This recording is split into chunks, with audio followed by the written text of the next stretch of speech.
Okay. So an example would be the employee engagement surveys. Okay. This topic is particularly relevant when collecting data via surveys. Okay. The words anonymous and confidential are all too often used synonymously when describing the employee engagement surveys. The fact is, they mean very different things. Okay, when it comes to your employee's privacy, it is important to make distinction between the two. So definition: data is linked back to the personal information in confidential case, whereas in anonymous, data is not linked to any personal identifier. So what kind of research it is used?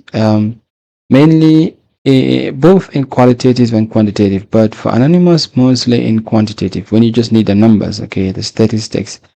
And for confidential data, who has access? Research administrators they have access to personal data, whereas anonymous, no one has access to it because the data is anonymous, okay? No one can trace it as well.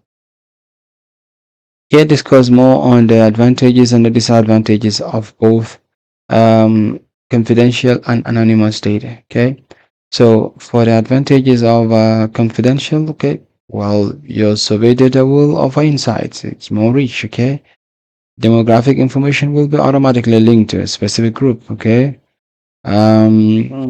survey actions can be more targeted to populations who need it. Okay, so the disadvantages are respondent may be nervous of telling how it really is. Okay. So, for example, if we are supposed to give a review of a lecturer, that was very nice, and we are asked to give our student numbers. So, most of us, even though the lecturer may be nice, perhaps the lecture was not well taught, we will be scared to say the truth. Okay?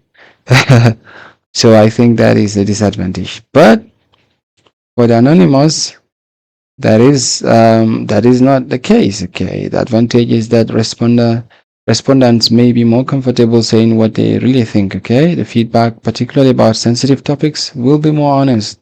Okay, and but the disadvantage is you can't contextualize negative comments or situations. Okay, because you don't know who said it and what was the context. Okay, so